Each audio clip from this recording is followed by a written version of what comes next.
Assalomu alaykum aziz do'stlar, kanalimizga xush kelibsiz. Kanalimizda mehmon bo'lsangiz, kanalimizga obuna bo'lishni unutmang.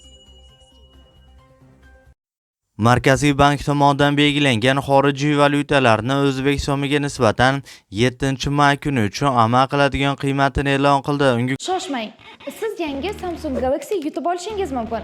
Ha, aynan siz. Buning uchun bilet sotib olish yoki pul tikishni keragi yo'q.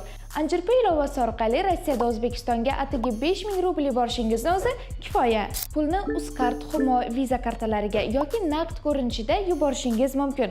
O'zingizga ma'qul ko'rinishda pul yuborib, Samsung Galaxy egasiga aylaning. Anjirpayni hoziroq istalgan platformadan yuklab oling. Imkoniyatni qo'ldan boy bermang. Aksiya muddati cheklangan. Ko'ra dollarning rasmiy kursi 37 so'mga ko'tarilib, 1 AQSh dollari 12074 so'm tashkil etdi. Bundan ko'rinadiki, 100 AQSh dollari 1,207,428 so'mga teng bo'ldi.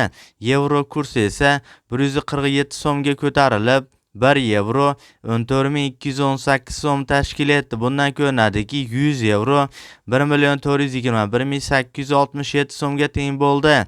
Rossiya rubl kursi esa 1 so'mga ko'tarilib, 1 Rossiya rubli 160 so'm tashkil etdi. Bundan ko'rinadiki, 1000 Rossiya rubli 160,860 so'mga teng bo'ldi. Qozoq tangasi esa 0,15 so'mga ko'tarilib, 1 qozoq tangasi 26 so'm tashkil etdi. Bundan ko'rinadiki, 1000 qozoq tangasi 26050 so'mga teng bo'ldi. Eslatib o'tamiz, har kunlik dollar, yevro, rubl hamda qozoq tanga kurslarini kuzatib borishni istasangiz, kanalimizga obuna bo'lib, qo'ng'iroqcha tugmachasini bosib qo'yishni unutmang. E'tiboringiz uchun kattakon rahmat.